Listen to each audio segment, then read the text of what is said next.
सूक्ष्म लघु आणि मध्यम उद्योगांसाठी यंदाचा अर्थसंकल्प महत्त्वाचा असून त्यात त्यांच्यासाठी चांगली तरतूद केली आहे. कर विषयक कोणत्याही कायद्यात बदल करताना त्याचा करदात्याला त्रास होणार नाही याची काळजी सरकारने घेणे गरजेचे आहे. अर्थसंकल्पातील तरतुदीमुळे आयातीवरील कर कमी होईल. वर्क फ्रॉम होम साठी आवश्यक असलेल्या बाबींच्या किमती कमी करणे आवश्यक होते. मात्र अर्थव्यवस्थेला गती देण्यासाठी अर्थसंकल्प महत्त्वाचा असल्याचे मत विविध क्षेत्रातील तज्ज्ञांनी Maratha chambers of commerce, industries आणि ॲग्रिकल्चरच्या वतीने आयोजित चर्चासत्रात व्यक्त केले. आज सादर केलेला अर्थसंकल्प हा चांगला अर्थसंकल्प म्हणायला लागेल. चांगला का? त्याचं पहिलं कारण असं आहे की या अर्थसंकल्पामध्ये एक मोठी वृद्धी दाखवण्यात आलेली आहे GDP मध्ये. दुसरं रिझन याचं असं आहे, हा अर्थसंकल्प चांगला म्हणायला लागेल कारण या अर्थसंकल्पामध्ये पायाभूत सुविधा ज्या आहेत, कॅपिटल इन्फ्रास्ट्रक्चर जे असतं त्यासाठी भरीव तरतूद केलेली आहे. 5.5 लक्ष कोटीपासनं ती 7.5 लक्ष कोटीपर्यंत गेलेली आहे आणि ही 35% वाढ जी आहे त्या वाढीमुळे, पायाभूत सुविधामधल्या वाढींमुळे रोजगार निर्मितीला चालना मिळणार आहे, कन्झम्पशनला चालना मिळणार आहे आणि ओव्हरऑल आर्थिक चक्र अधिक गतीनं फिरायला मदत होणार आहे. तिसरं रिझन हे बजेट चांगलं का? चांगलं असल्याचं असं कारण आहे की वित्तीय तूट जी फिस्कल डेफिसिट असते ती मागच्या वर्षी 9.2% होती, यावर्षी 6.9% असेल. आता येत्या वर्षी ती आणखी कमी होईल, 6.4% होणार आहे. त्यामुळे हे तिसरं रिझन आहे ओव्हरऑल लेवलला हे बजेट चांगलं का आहे. या सर्वासोबतच इंडस्ट्रीविषयीचं बोलायचं तर आणखी 3 बाबी सांगूयात. पहिली बाब MSMEs म्हणजे सूक्ष्म लघु मध्यम उद्योग, ज्यांची प्रगती मोठ्या उद्योगांच्या तुलनेत थोडं सावकाश होत होती, त्यांच्यासाठी तरतूद केली गेलेली आहे. आमचं MCCI तर्फे मागणं होतं नेहमीच की जी पत हमी आहे, ECLGS स्कीम आहे ती कंटिन्यू ठेवावी. ती कंटिन्यू ठेवण्यात आलेली आहे, त्यामुळे ही चांगली बाब आहे. दुसरी रिझन असं आहे की स्टार्टअप्स जे आहेत त्याविषयी माझे कलिग बोलतीलच तुम्हाला. या MSME सोबतच डिजिटल इन्फ्रास्ट्रक्चरला खूप मोठा भर दिलेला आहे. शहरांमध्ये आणि ग्रामीण भागामध्ये सुद्धा जितकं डिजिटल इन्फ्रास्ट्रक्चर वाढेल तितकं उद्योग चक्रांना अधिक गती येईल. या सर्व बाबींचा विचार करता हा अर्थसंकल्प चांगलाच म्हणायला लागेल.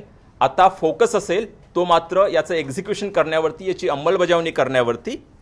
आणि आपण जेव्हा यांचे आणखी डिटेल्स पाहू या बजेटचे तेव्हा आपण यावरती जास्त भाष्य करू शकू.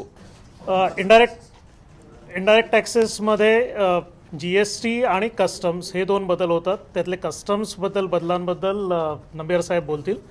GST मधले जे बदल असतात ते वर्षभर होत असतात आणि त्यामुळे GST कमिटी जी आहे,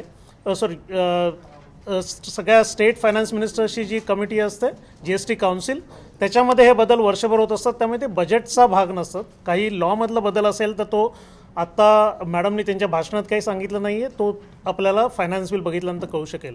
पण त्यांनी एक महत्त्वाची अनाऊन्समेंट केली की आज सकाळीच जे आकडे आले आहेत त्याच्यामध्ये 1,40,000 कोटी हा जानेवारीमधला रेव्हेन्यू, म्हणजे डिसेंबरमध्ये ज्या काही इकॉनॉमिक ॲक्टिव्हिटीज झाल्या त्याच्यामध्ये जो रेव्हेन्यू जनरेट झाला तो आहे आणि तो आत्तापर्यंतचा सर्वाधिक रेव्हेन्यू आहे.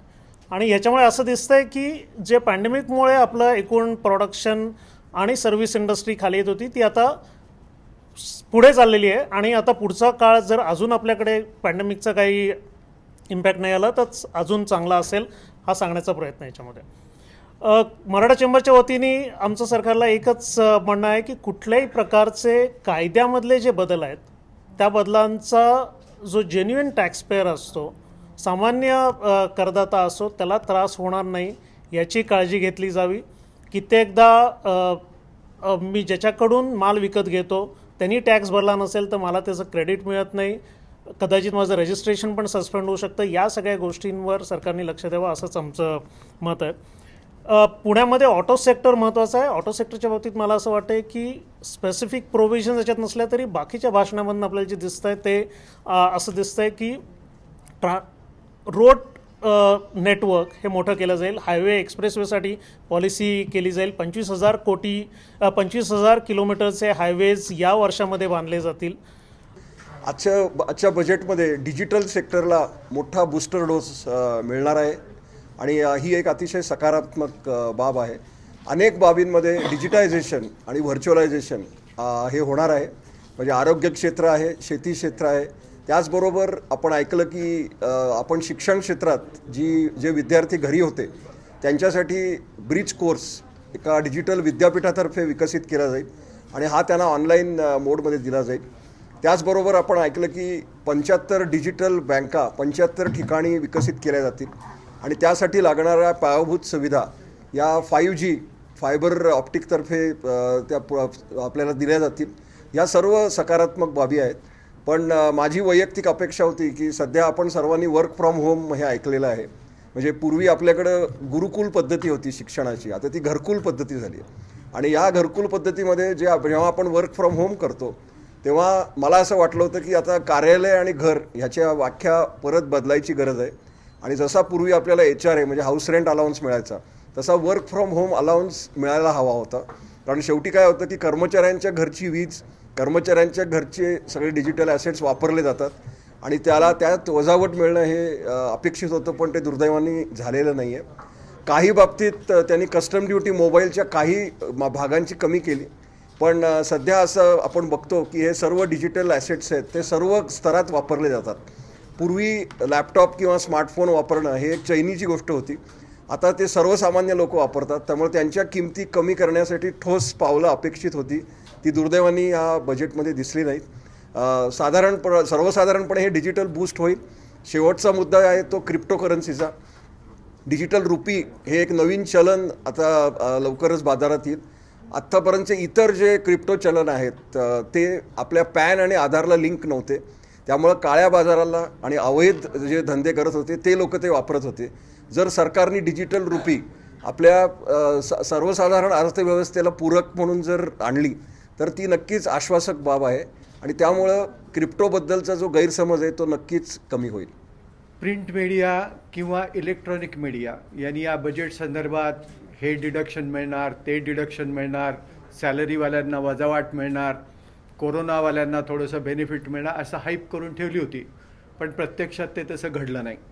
घडणं आवश्यक होतं असं मला वाटतं आहे.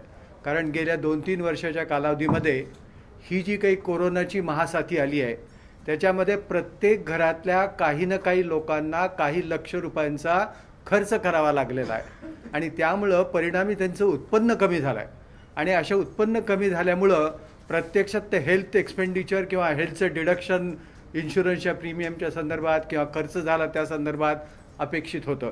पण या बजेटमध्ये त्या संदर्भात हे जे बजेट आहे हे रिपेअर आणि रिन्युअल अशा स्वरूपाचं असल्यामुळं त्याच्यात त्या काही बदल अजून झाला नाही. पण तो इथून पुढं ते असे बदल होणारच नाहीत असं मात्र मुळीच नाही. काही कालावधीमध्ये जेव्हा आपली अर्थव्यवस्था पुन्हा रुळावर येईल त्यावेळेला हे बदल अपेक्षित आहेत. आता एक सर्वात महत्त्वाचा आणि लक्षणीय बदल जो प्रत्यक्ष कर कायद्यामध्ये जो झाला आहे तो आपले विवरणपत्र दाखल करण्याच्या संदर्भात आहे. तुम्ही गेल्या 2-3 वर्षात पाहत असाल की विवरणपत्र दाखल करण्याची अंतिम तारीख पूर्वी 2 वर्ष होती, ती 1 वर्ष करण्यात आली आणि चालू वर्षी ती 9 महिन्यापर्यंत कमी करण्यात आली होती. म्हणजे आता या चालू वर्षीचं रिटर्न हा जर काही बदल आपल्या लक्षात आला नसता तर 31 डिसेंबर 2022 ही आपली रिटर्न भरण्याची अंतिम तारीख आहे.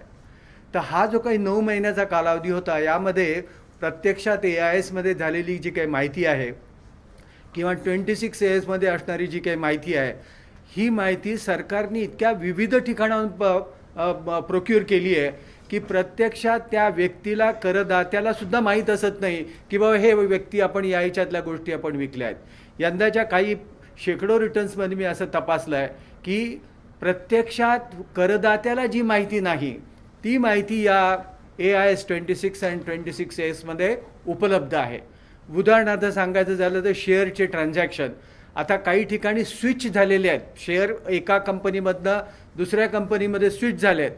प्रत्यक्षात ते कोणालाच माहीत नाही, करदात्यालाही कल्पना नाही, कर सल्लागाराला माहिती नाही, पण ते 26 AS आणि AIS 26 मध्ये आले आहेत. मग अशा ज्या गोष्टी तुम्ही जर विसरला असाल आणि त्यामुळे जर तुमचं रिटर्न डिफेक्टिव्ह झालं असेल किंवा तुमचं चुकीचं विवरणपत्र जर गेलं असेल तर यंदाच्या या बजेटमध्ये या सर्वांना एक मोठा दिलासा या वित्तमंत्र्यांनी दिला आहे आणि म्हणून अशा निर्णयाचं मी 100% स्वागत करतो. इतका हा चांगला न्यूली अपडेटेड रिटर्न दाखल करण्याचा पर्याय त्यांनी उपलब्ध करून दिला आहे.